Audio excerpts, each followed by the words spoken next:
नमस्कार बंधुरा आमी पूर्णिमा आमार चैनेले आपनादेर सबाइके स्वागत। आमी आजके बानाबो इलिश माछेर माथा दिये कुमड़ो पुঁই শাকের तरकारी। प्रथमे डुमो डुमो करे किछु आलू केटे नेब, बेगुन केटे नेब, कुमड़ो केटे नेब और किछुटा पुঁই শাক केटे नेब।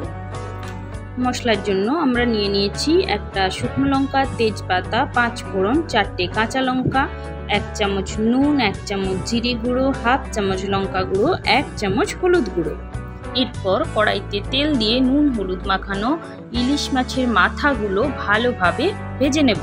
ইলিশ মাছগুলো ভাজা হয়ে গেলে সেই তেলেই আমরা শুকনো লঙ্কা, তেজপাতা ও 5 ফোড়ন দিয়ে দেব।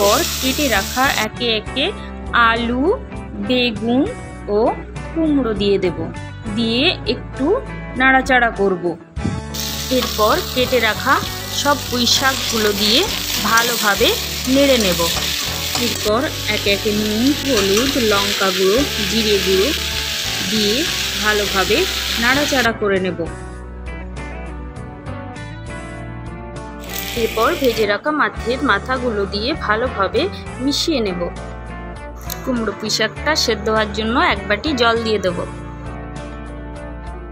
জল মরে গিয়ে কুমড়ো পুঁই শাকটা আমার সেদ্ধ হয়ে গেছে। একটু নাড়াচাড়া করে এবার আমি নামিয়ে নেব। ইলিশ মাছের মাথা দিয়ে কুমড়ো পুঁই শাকের তরকারি আমার রেডি হয়ে গেছে। রেসিপিটা কেমন লাগলো সবাই কমেন্টে জানাবেন। নমস্কার।